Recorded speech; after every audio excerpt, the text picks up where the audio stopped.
do birds suddenly appear every time you are just like me?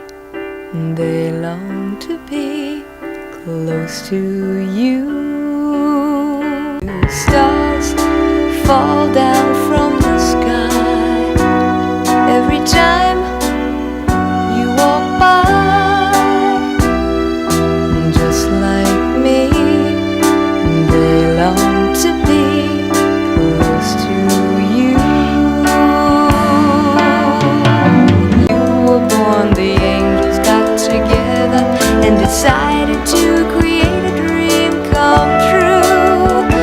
So they sprinkle moon dust in your hair and golden starlight in your eyes of blue. That is why all the girls in town follow you all around,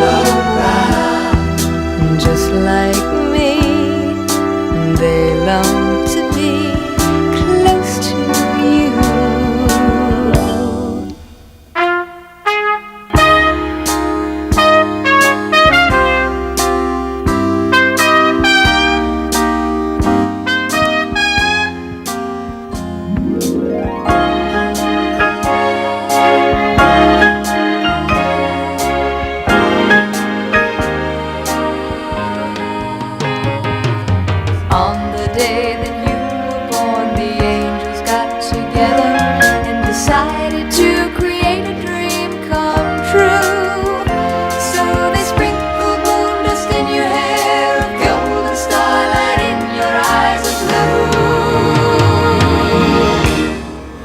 That is why all the girls in town follow you all around,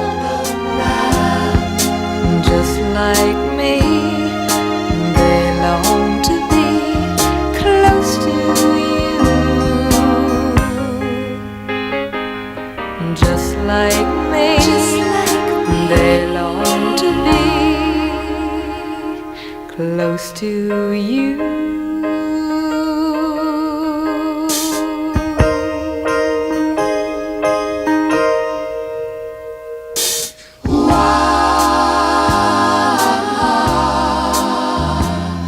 Close to you.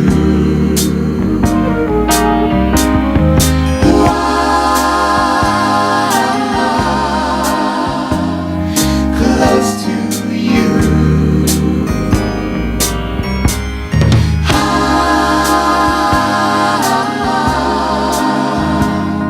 Close to you.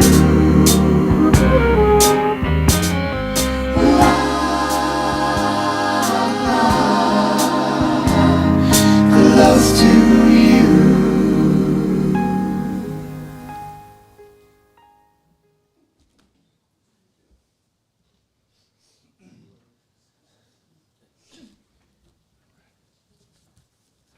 We're here today to remember and celebrate the life of Robert Battistic.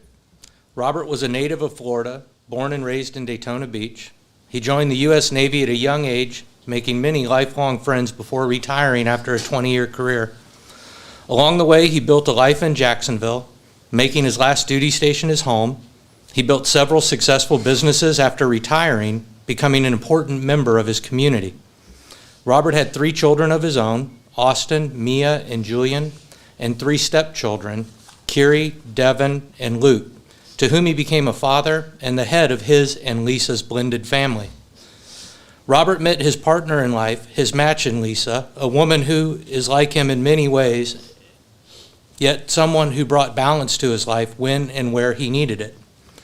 Whether you are part of Robert's family, a friend from the Navy, a neighbor, or a friend he made during his life's journey, we're all here to celebrate and remember a person who enriched us in some way. Thank you for being here. Please join me in prayer. Almighty God, you love everything you have made and wash over us with your unending mercy. We rejoice in your promises of healing, joy, and peace to all who love you. In your mercy, turn the darkness of death to the dawn of new life and the sorrow of parting to the joy of heaven through our Savior, Jesus Christ. Amen.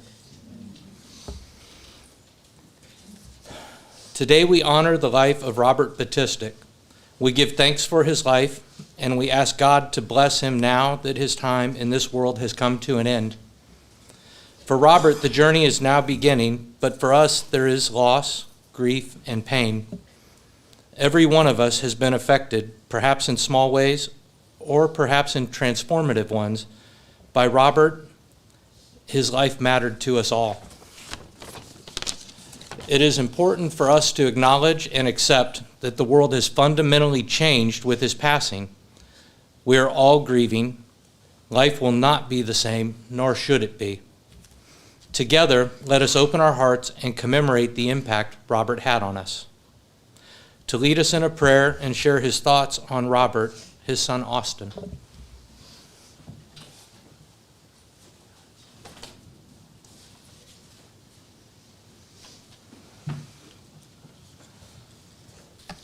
All right, good morning, everybody. Listen, a quick word of prayer. Bow your head, close your eyes. Lord Father, we come to you in the spirit of prayer. In these dark times, to look for a light. My father, Robert, always shines such a bright light wherever he went. And those of you who knew him knew that. A light that was blindingly bright and undeniable to anybody. He could light up a room or even a whole city. In his absence, we need your light more than ever. I pray that we will somehow find the strength to be thankful for the years and memories that we have, rather than grieve over the time that we lost. It's impossible not to miss someone who has had such an impact on everybody's life in this room. But we have hope for comfort. 1 Thessalonians, you tell us, 4:13 through 14. Brothers and sisters, we do not want you to be uninformed about those who sleep in death, so that you do not grieve like the rest of mankind who have no hope. For we believe that Jesus died and rose again, and so we believe that God will bring with Jesus those who have fallen asleep in him. And the Sermon on the Mount, arguably one of the most direct speeches to humankind. From Jesus himself, he said, "Blessed are those who mourn, for they shall be comforted." Lord, these are your promises to us, and we can lean on them in challenging times, and continue to lean on in the coming years that will only grow in difficulty without Robert around. I pray that we will remember each other in the coming years as well, and that we'll lean on each other. Everyone in this room, this community of lives that Dad touched with his infectious love and personality. We thank you for this day. It's in Jesus' name I pray. Amen. So, first I'm going to say that nothing I will be able to say up here will even come close to describing my dad, obviously, as all of you know. I first wanted to say thank you, though, for everybody being here and anybody that's tuning in on the live stream at home. You guys are really the testament to the beautiful life that he had. Thousands of moments and memories and things, even just this morning talking about him, are already evident. But just this group of people right here, I mean, it's this lifetime of things that we'll be able to share with each other, and stories maybe that half of us didn't know about him or something like that that'll keep that memory alive. Excuse me. Nothing I can say, even if I stood up here for an hour, a day, or a year, could ever describe the Batman. My dad was the only person I can confidently tell you will actually have legends and tall tales told about him on this earth, whether they're true or not. And we will continue to tell them for years and years and years. For those of you who knew him, knew that his personality was larger than life. He could make friends with a wall, a stranger, or I dare say the prime minister of a foreign country in a language that he did not speak, but he would manage to be friends with him either way. My dad is the only person that could probably meet the president, whoever it would be, and tell him why he is more important to the country than he is.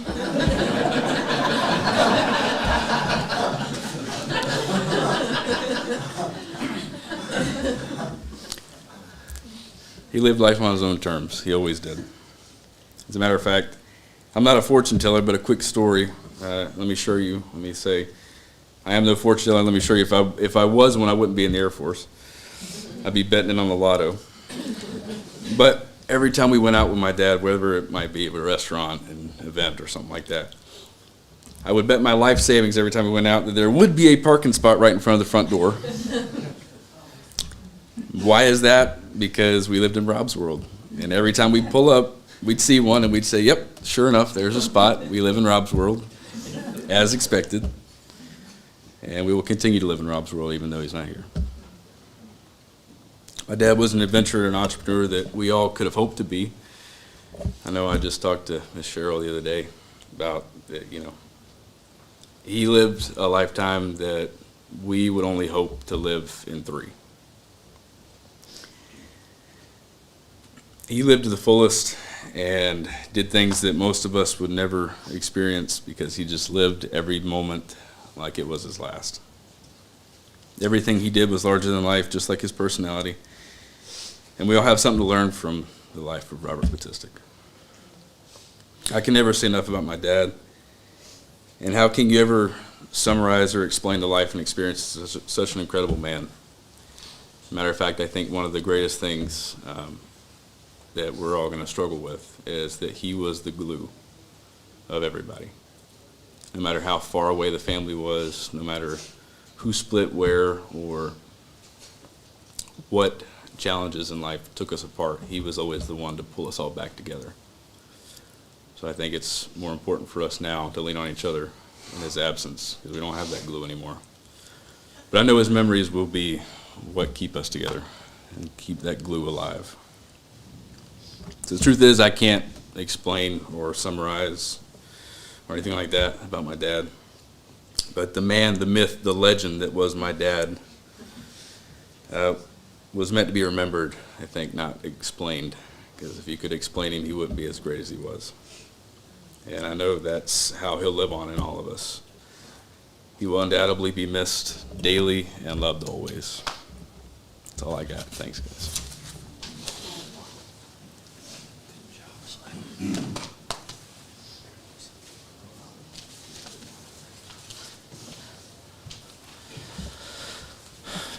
And now Robert's daughter, Devin, will speak.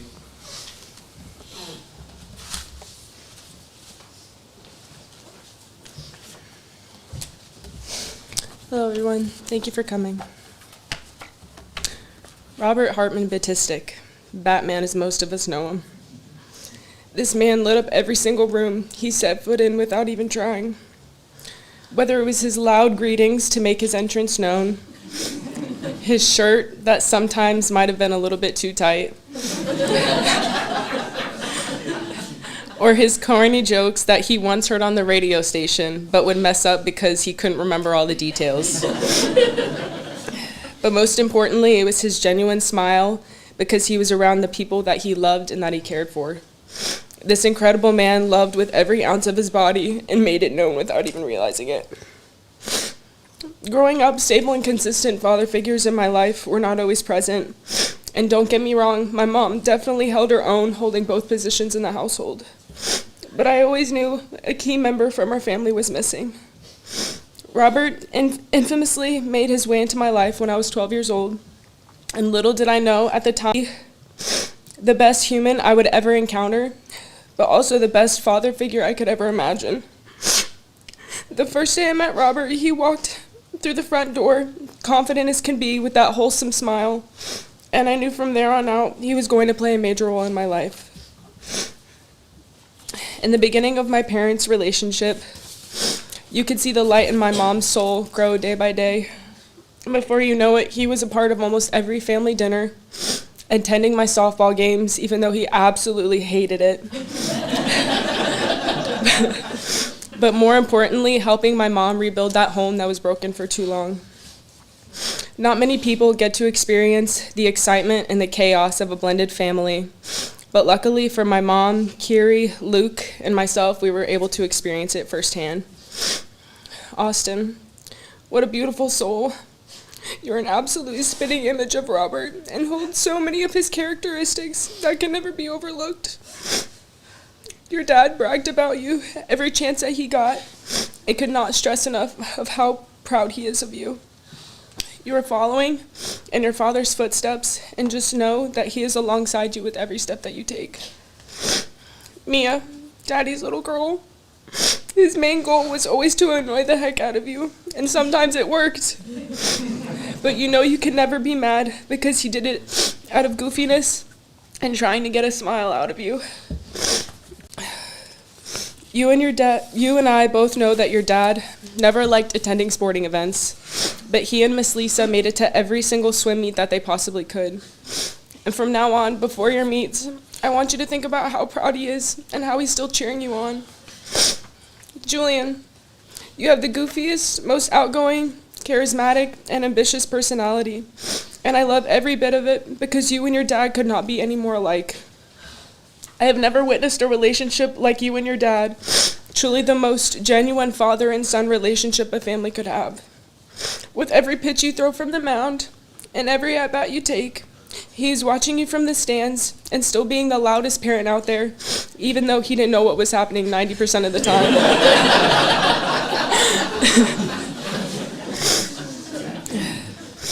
I don't think Robert knew how to handle me at times, mostly because I'm very much like my mom. He's witnessed so many stages of my life, mostly all the way from middle school all the way to my 6th and final year of college. From developing personalities to teenage drama, all the way to relationship issues, he was alongside me every step of the way. There were times where my mom did not know how to approach me or the right words to say, but Robert knew exactly how to handle me. Because he was so level-headed and patient, he always knew the right words to say, and sometimes I did not want to listen. And now looking back, I knew it was exactly what I needed to hear. They always say distance makes the heart grow fonder, and I have never agreed on something more. Moving away to college at the age of 17 was the hardest thing to do, leaving my parents behind, but made me appreciate them even more. As the years went on, my relationship with Robert grew stronger and stronger every single time I saw him. Going into my late teens and early 20s, I finally started to accept Rob as my dad and not an extended part of the family. Robert is the best dad anyone could ask for, and I thank God every single day for bringing him into our lives.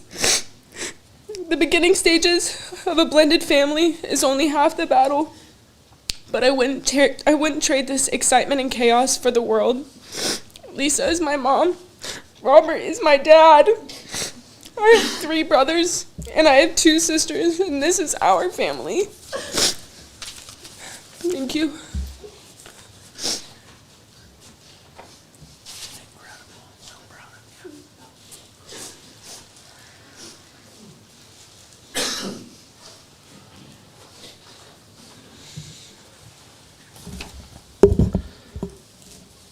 At this time, I'd like to invite to the front any family or close friends that would like to share some remarks. Come on up, Scotty.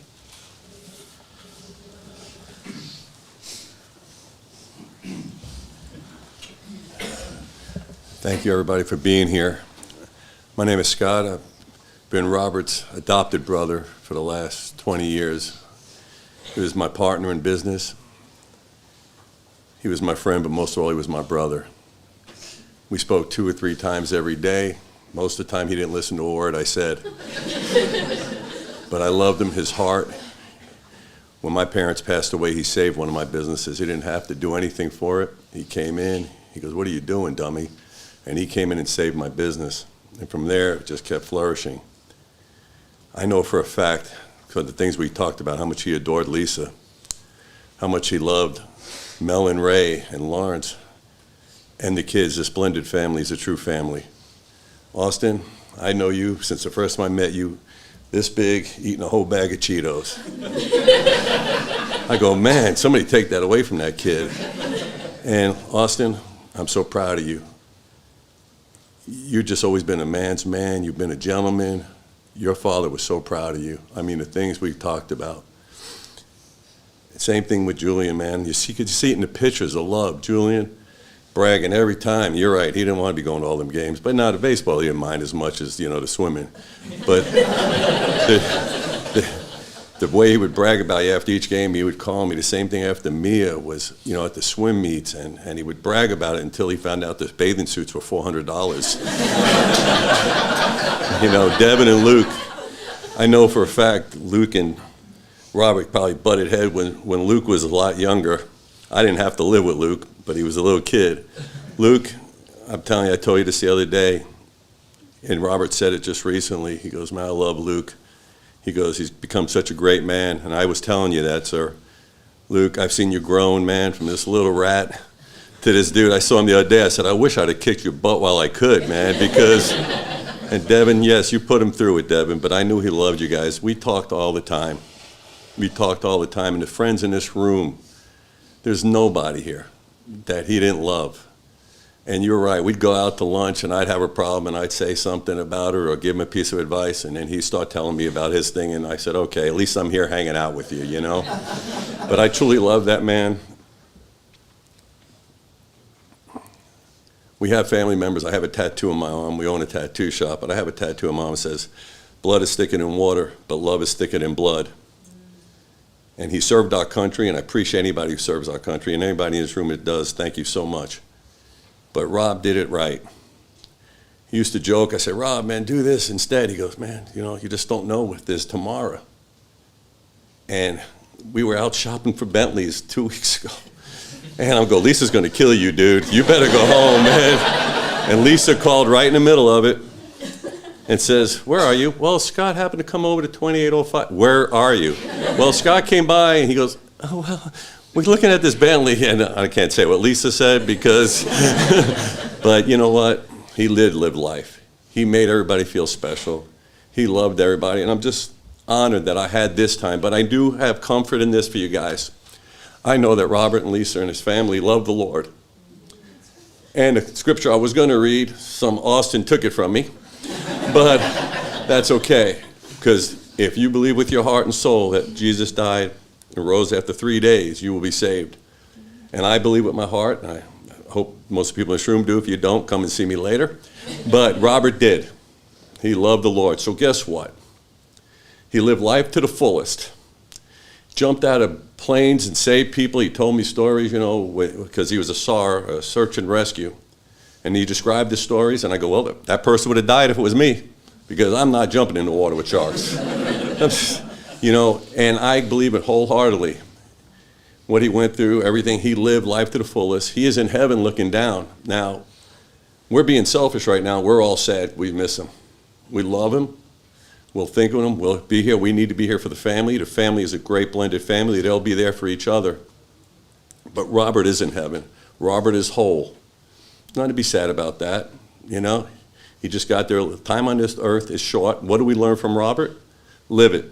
Be kind to your neighbors. Be kind to your fellow man. Just never know. And he always said it, you know, but I was like, okay, dude, you got to know, you know, but he said it and he lived it. We can't have no regrets about that. So I just love you all. Thank you for being here. And to his family, Austin, I said it to you, and Mia and Julian and Luke and Devin, I'm here for you. I'll always be here for you. You all have a special place in my heart, and you're his kids, you're my kids, and that's it. And thank you so much for being here.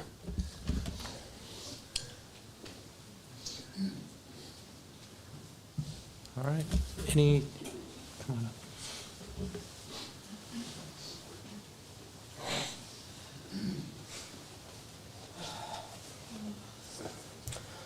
I don't know how you know, I worked next to this man every day for the last 17 years. Every day. He was like a father to me. I truly love him. I watched his kids grow up. I truly love them. I seen everything that went on. I love all y'all. And I don't have a big speech. I'm not a big word person. But I miss him more than anybody could think of. And I really, truly love him. And I think he just went too early, way too early. Every day I seen him. It was hard to go to work, knowing that we were just there, having a couple beers on the back porch, chilling out after the end of the day. And I just want you to know I love him. And I will always love him. And I lost a piece of my heart when he went. That's about the most I can do right now. I'm sorry, I just can't do it wrong. Is there? Come on up, Billy.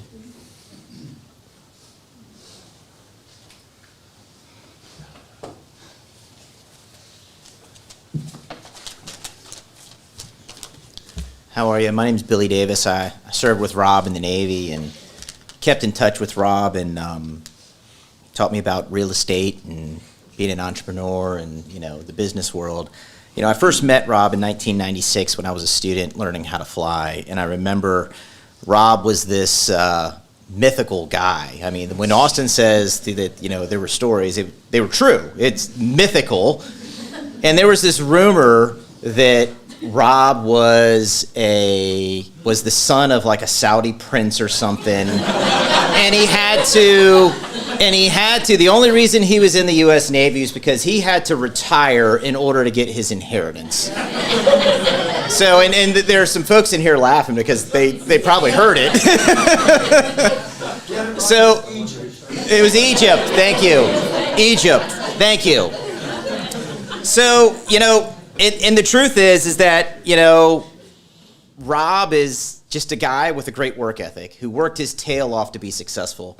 He was a normal guy with a great mind for business and an incredible, you know, talent for, you know, finding the angle. I mean, and that's what Rob did.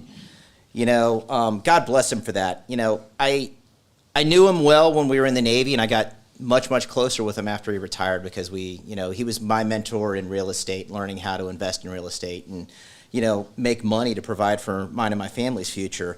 And I remember hanging out at Milano's with him, talking real estate strategy and networking with people, and Rob was literally the master of ceremonies there. Like when you came into Rob's restaurant, He greeted everybody. He stopped by everybody's table. He's pouring you wine. He's asking if you need anything. And he just made you feel appreciated and that he was really, really happy that you were there. And that's just the kind of guy that he was.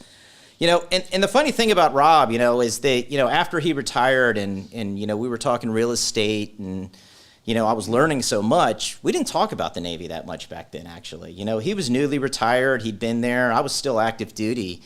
And the past few years, Rob really began reflecting on his time in the service and really had this strong desire to connect with those people that he served with. And he began, you know, really thinking about, you know, that time in his life and how great it was. And then the stories started flowing.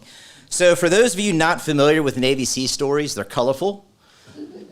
They're borderline and sometimes tragically offensive. You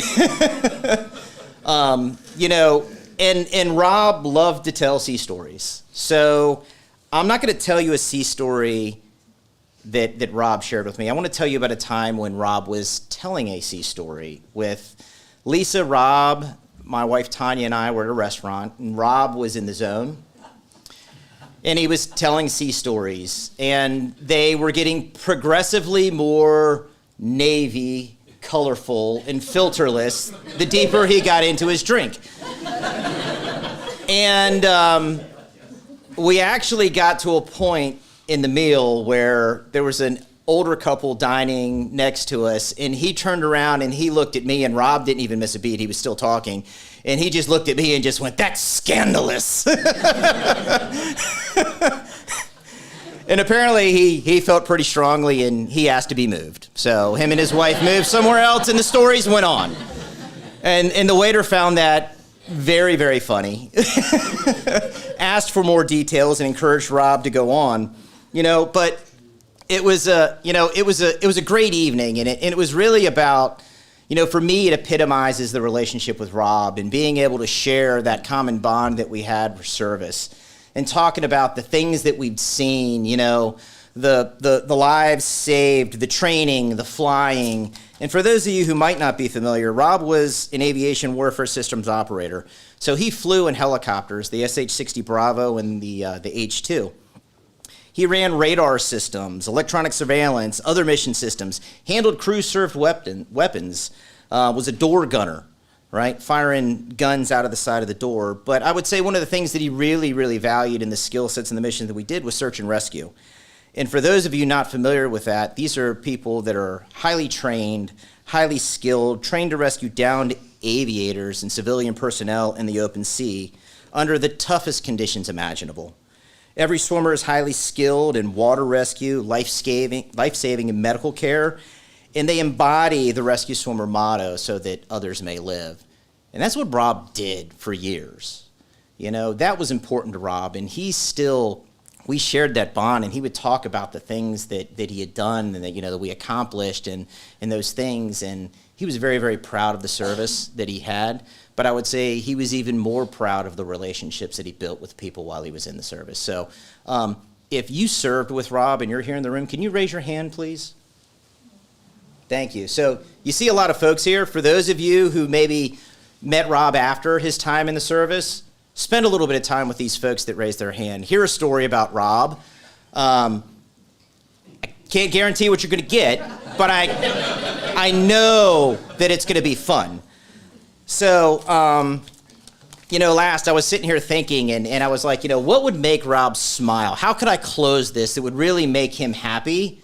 And the only thing that I could come up with is guacamole!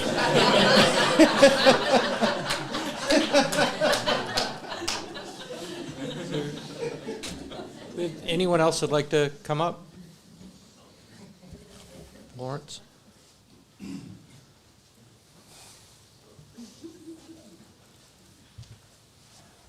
Well, when I first met Rob, and I was discovered he was going to marry my daughter, I was a little concerned. He was just a little bit too flamboyant for me.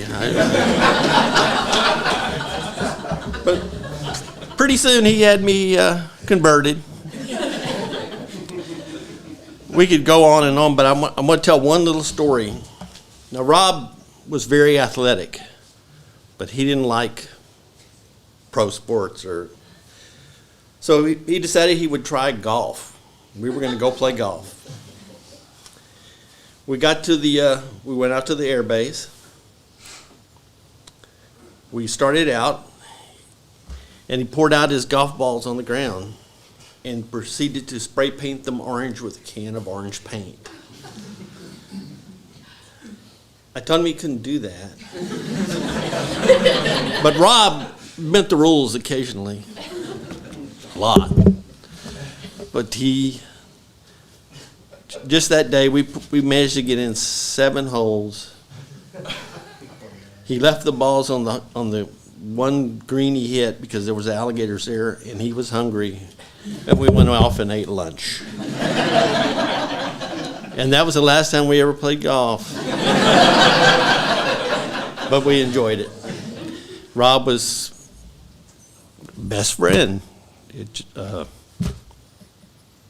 Just miss him.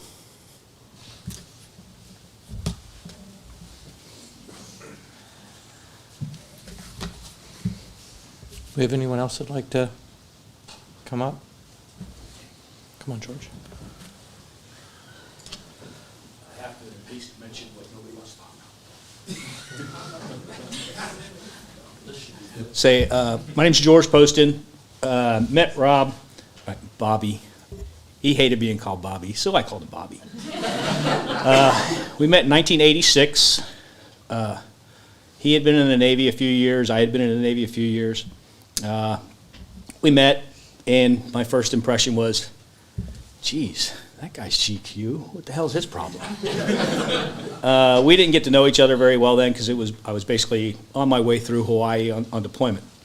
Fast forward 3-4 years, we're both stationed here in Mayport, at Naval Station Mayport, and kind of reconnect. We're both guys from the West Coast, so we had a connection because there's seriously a East Coast, West Coast thing. It's hard to explain. But get to know each other better, and it really only takes about 10 minutes, maybe 15 minutes after that first shock of, geez, what's this guy's deal? That you realize it's just genuine love of life and wanting to make people happy. We ended up being roommates for a year or so in one of the homes he owned. Guys our age didn't own homes, but Bob owned homes. Homes! Pensacola, Jacksonville. I figured out pretty quickly because he met my to-be wife, and he knew nothing about sports. And I figured out why. Bob only pursued something he knew he could be excellent at. He didn't enjoy sports, so why bother? But when it came to properties, investing, business dealings, the guy was amazing. Being an air crewman and a rescue swimmer, he was great. Those things he liked, he pursued, and he did it to the nth degree. Even when it came to keeping his house clean. So, like I said, we were roommates. And it didn't take long before I moved in, because he owned the home. And, the first time I went to his house, I'm like, does he have a housekeeper? No, Bob doesn't need a housekeeper. So I can't remember. Somebody bumped into something one time in the house, and it didn't take 2 seconds before he came and straightened it. So fast forward a couple of months, and he's got these, and if you went into the cafeteria, the little dining room over here, there's these ducks. And I was like, oh my God, Bob brought his ducks. Because he had these wooden ducks, and they were on the mantle. They were all arranged kind of like, I don't know, the way he thought they were supposed to be. And I'm not even going to talk about his closet. But I figured out, if you walked into the room when he wasn't there and you turned a duck about 10 degrees, as soon as Bob walked into the room, he'd be like, he just walked by. So I'm on my couch one time and with my soon-to-be wife and or future wife, and I'm like, yeah, watch this. You just get up, Turned it up. He walks in the room. He's like, "Hey, what you watching?" Turns it up. And after you walked in through the front door and you walked into the living room, vacuum. Got to get up those footprints. Bob was excellent. He was an excellent person, an excellent business person. He was an excellent air crewman. And that's why he focused on the things that he really did well. And like it goes in the Navy, you get out, you move on, you go get transferred, you lose track. It takes about 1.5 seconds to reconnect when you run into each other. And I had the good fortune to run into Bobby, and I can't remember where we ran into him. He goes, "Hey, we're going to get together. We're going to, Bill Fig and Billy Day, we're going to get together and do dinner. You got to come. You got to come." You know how he was. And I was so happy that I did. And again, we sat down at the table. 15 seconds later, it's like we had never been apart, and I literally had probably been 10 years, 12 years since the last time I sat down with a guy and spending time with him. That's just how it is with Navy relationships. Something else that happened recently, and I have a stack of pictures for you. You can just look through them and then throw them away because they're spring break in Daytona, 1990, okay? So, but I was going through stuff because we're kind of unloading stuff at the house, and I'm going through these, and so I kind of relived our whole relationship as roommates in about 3 hours, and some laughs and tears and everything else a couple of weeks ago. And I feel very fortunate that I got to reconnect with him and you like that happened. I was fortunate. So, yeah, OCD Bob. Is there anyone else? Come on up, Buster.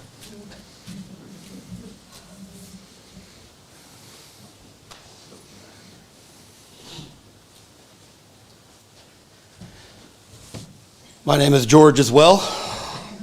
And George Fauché, everybody in the Navy knows me as Buster, which is interesting because there's a distinct line in my lifetime.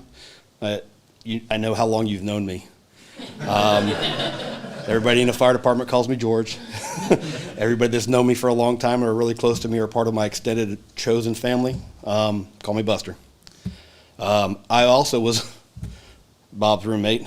Funny, moved in. It's apropos I come up after George because I moved in after George. When George and Missy got married and George moved out and they started their life together, I moved in and filled that void. And don't know if I actually filled the shoes of George or not, but I was his roommate. We had a great time together.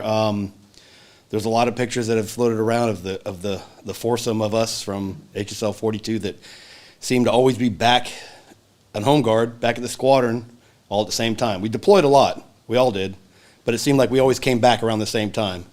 I've got other brothers and friends here that seemed like we high-fived in the hallways as they were leaving, we were coming back, and we just spent a lot of home guard time together. But I have to echo the sentiment of George is that I disagree with one thing. I don't think Bob had OCD. He probably had CDO. He probably didn't like the letters out of order. But he was very much that way. I remember one of the parties we had at the house, Bob decided we're all going to get dressed up. We don't get dressed up and go out. We want coats and ties and fancy. It was like prom for adults. We all dressed up and we came to Sawgrass, and we all had to get dolled out. And I had met my wife at the time, Natalie, just a little bit before that, and she had come up from where she was going to college in DeLand at Stetson and spent the weekend, and we all went and had a big time. But while we're sitting there having our cocktails before we went out, I made a comment to a couple of people. I said, "Watch this," and he had a big eagle statue on the hearth of the fireplace and little ducks and stuff. And literally, just like George said, if you moved it just a little bit, I mean fractional, and it wasn't that you moved it and you saw the imprint from the dust that was left behind in most bachelor pads. No. Bob loved his cleaning implements, his dusters, his vacuum, his carpet rake, his color-coded, alphabetized wardrobe in his closet with 2 fingers between every hanger, and those that know. These aren't exaggerations. This is Bob being Bob. Again, impeccable. Bob could take a filthy, greasy, all day long Zoom suit, flight suit, that had been having hydraulic fluid and everything else dripping on it, come out of the aircraft, take off his helmet, and his hair was perfect. The flight suit seemingly just repelled everything and left it behind in the aircraft as he came out with the creases. I mean, just, he was always impeccable in everything he did. Every time we went anywhere, anytime he was out, he was always dressed and it looked perfect. I mean, his nails, his thing, everything. I never caught the guy. He could work in a garden and come out looking like he just come out of a photo shoot. Yes. Yep. I love Bob. We haven't talked in a little while. We've kept up a touch on Facebook. And that's the big regret I have, is that not reaching out. And I guess the challenge that I have for everybody here is look around the room and there's people that you haven't seen in a while. Don't wait till tomorrow or next week. I heard it said earlier. Don't make plans. Hey, we got to get plans to get together.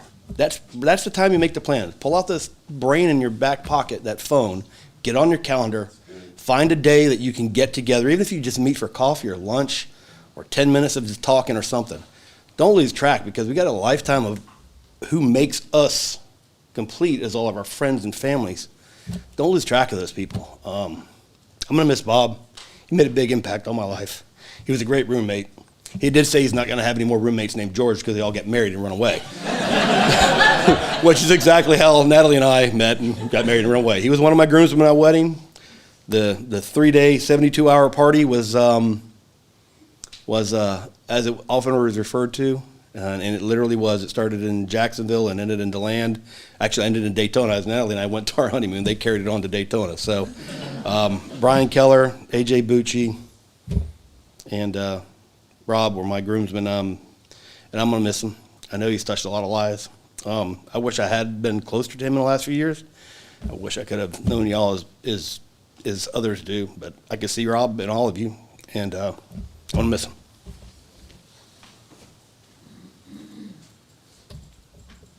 Do we have anybody else who'd like to come up? Rock, come on.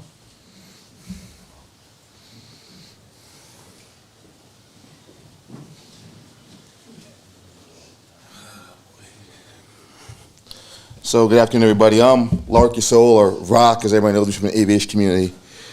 I've known, Batman for, 25 plus years, and was so ironic. Everyone knew Robert as Batman, his call sign. So me being called Rock, it was like, and no one knew my last name. It's like, well, Batman, your last name is Battistic, so it's kind of near it. My last name's Soul. So I would see people after I got commissioned, went to the dark side, and they'd go, "Hey, Rock," and I'm like, "Oh, that's Ensign Soul. That's not Rock." And of course, I see these guys come down to Mayport, and they'd be like, "Hey, Rock, what's going on?" I'm like, and all the other people looking, going, and not.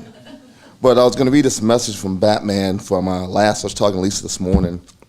We came down in May. I retired, and my wife and I came down, and my wife's always like, "You're going to see Batman. You're going to see Billy. You're going to rekindle," because I love seeing my bros from Mayport. It's a community, a brotherhood that's really interesting. And something that he had sent back to me, I was like, "Hey, man, we're going to be in town, 25th. He's like, "Well, good morning, Rock. Good hearing from you. It's been a long time. Would absolutely love to see you guys and catch up, but Lisa and I are leaving for Lake Tahoe in Texas, and we'll be back around the 3rd of the month." And I'm like, "That stinks. Next time." And he goes, "Don't forget, there's always be the next time. Hope you guys are doing great." So like what George just said, or Buster just said, life is precious. We forget it, I think, or I know I forgot it, because you have your bros or your people that you see one day in the flight suit, or you see them later going to do a flight, and it's the last flight. And people unfortunately lose their life every day around here driving down the roads. So like George said, take advantage of the time we have, because tomorrow is not promised. It was a great thing knowing Batman, and a profound thing I think of one of the conversations we had after he retired, I think, and it was actually, he was right before he met Mel, and I was talking to him about being a father to your son. and I'll tell him about, you know, relationships with sons, and, you know, like be there for your kids, and he's done that, and I'm so proud to hear that, because my history is I don't have a relationship with my father. So take those memories and the time that you had with him, and looking at him like I was looking at your picture the other day, and I was like, I would swear it's Batman. I'll show my wife, like, if I didn't know that was his son, I would swear it's him. So take solace in that, and know that, you know, he lives on with you guys and through you all, and he lives through all of us. So, you know, just love each other and be there for each other the best you can, and life's precious. And I wish I'd have seen some of y'all under less than glamorous circumstance right now at the funeral. So, love you guys.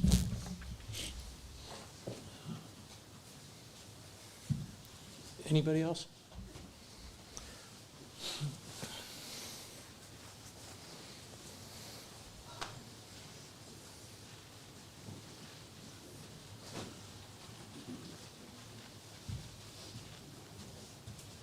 Can't promise. I'm going to try not to break down.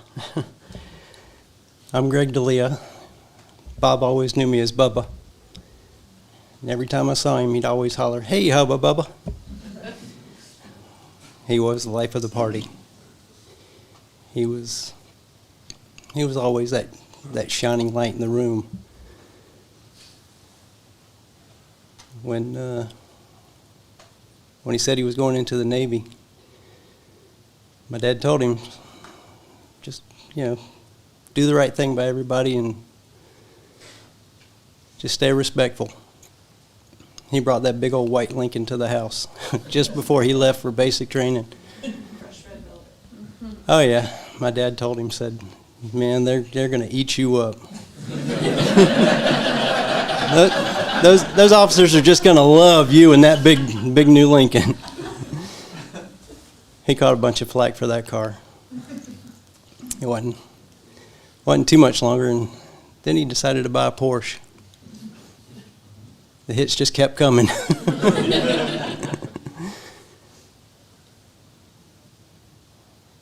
I've been through ups and downs in my life, and one of the down parts of my life, he let me move in with him when he bought the house on Kernan. And he said, "Stay as long as you need to. Get your life back on track." I came home one day. He had a red Nissan 300ZX. He had it in the driveway, music blaring, Earth, Wind, and Fire playing as loud as it could. All four wheels off the ground. It was on blocks. He was shining the back of the tires.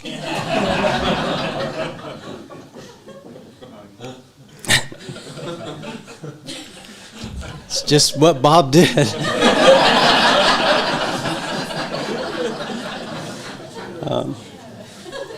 Yeah, when he bought the house, he had all his outside equipment, all his yard equipment, and he had one closet inside the house where his vacuum was, and he had an inside rake. And every time he got done vacuuming the carpet, he would rake all the carpet the same way. That was Bob. I loved him. I always will.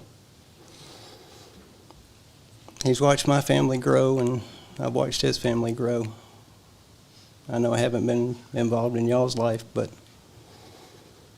every October 12th, I knew what phone call I had to make. I'm sure I'll still make that phone call every year. It's going to be a tough one. I love y'all.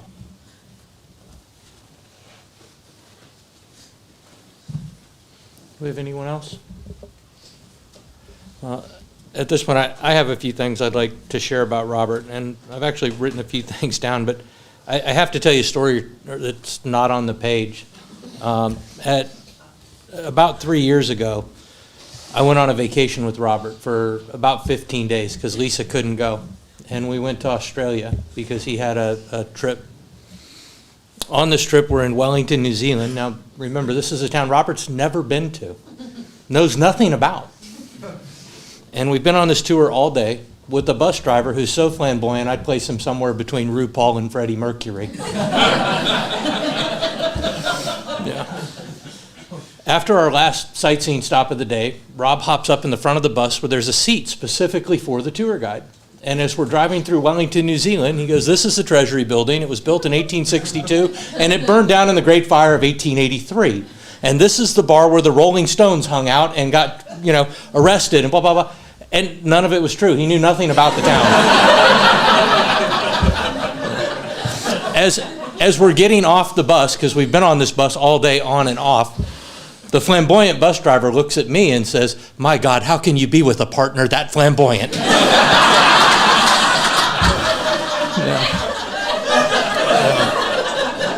So, a couple of days go by, and we're going to go on another sightseeing tour, and we go down to catch breakfast in the dining room. Well, on a cruise ship, when you go to the dining room, how they pair you with people you've never met to have breakfast. We sit down at breakfast, and we're talking, and Rob looks at one of the other guys, there's two couples, and says, "What do you do for a living?" Guy says in a very deep Southern accent, "Well, my name's Jim, and I'm a Baptist preacher with the Southern Baptist Convention, and I have a church in, I don't know, some little town in Alabama." He goes, "And this here's Joe. He preaches at the church just a little bit down the way.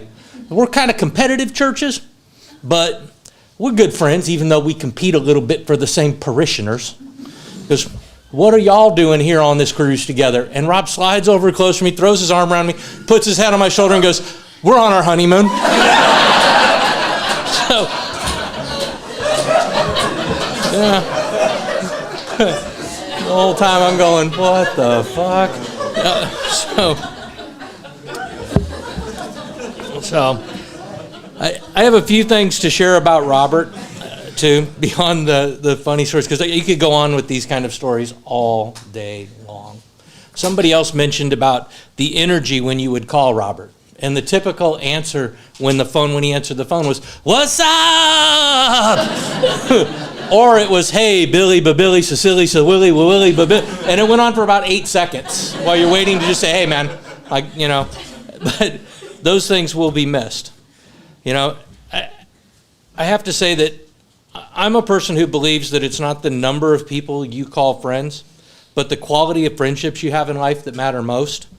Robert was the truest of friends. He was always there when you needed him, whether that was to help haul something as the buddy with the truck, or to invest in your business when it was a dream with a 90% chance of failing.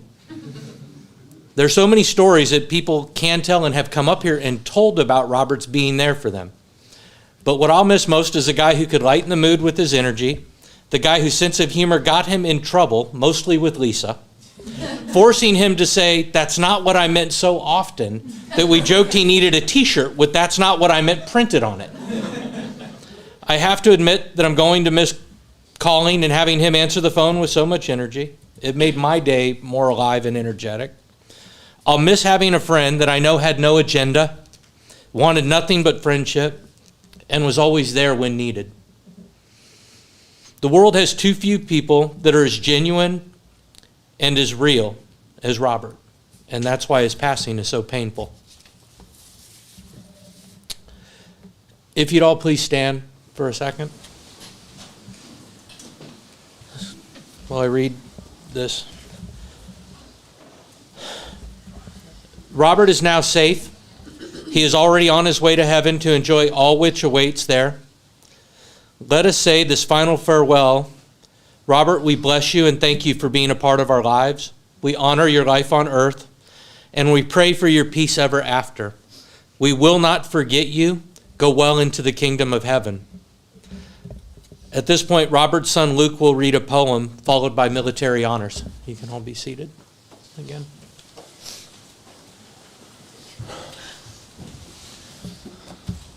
Let's end this day with something happy. Read you this poem as if Rob was reading it to y'all. Speak of me as you have always done. Remember the good times, laughter, and fun.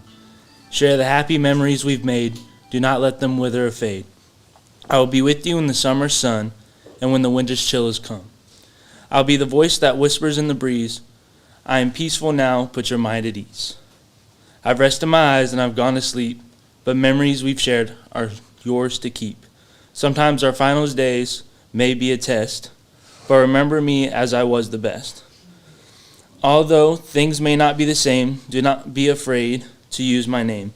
Let your sorrow last for just a while, comfort each other, and try to smile. I've lived a life filled with joy and fun. Live on now, make proud of what you'll become.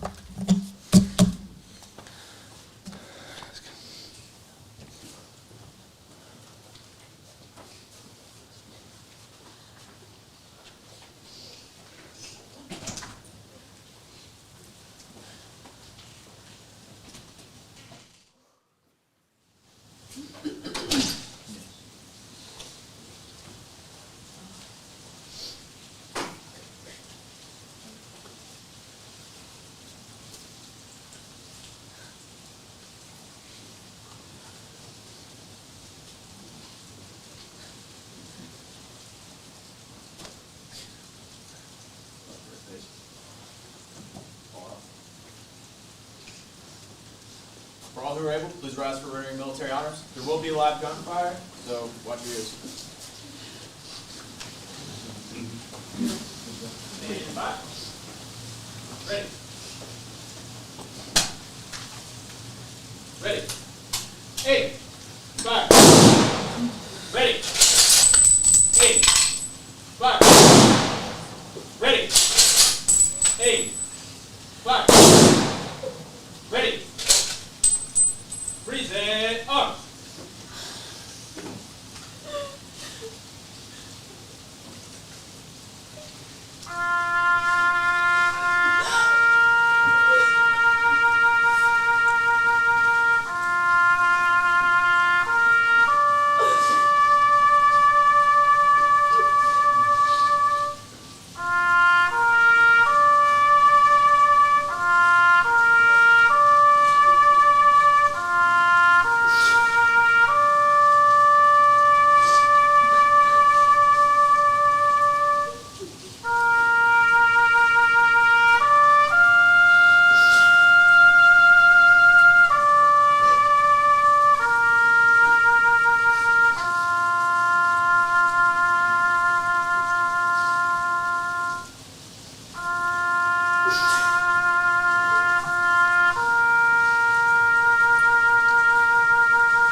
You may be seated. Left. Forward. On. Ball up.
United States, the United States Navy, a grateful nation. Please accept this flag as a symbol of appreciation for your love and honorable faithful service.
We have been remembering with love and gratitude a life that touched us all.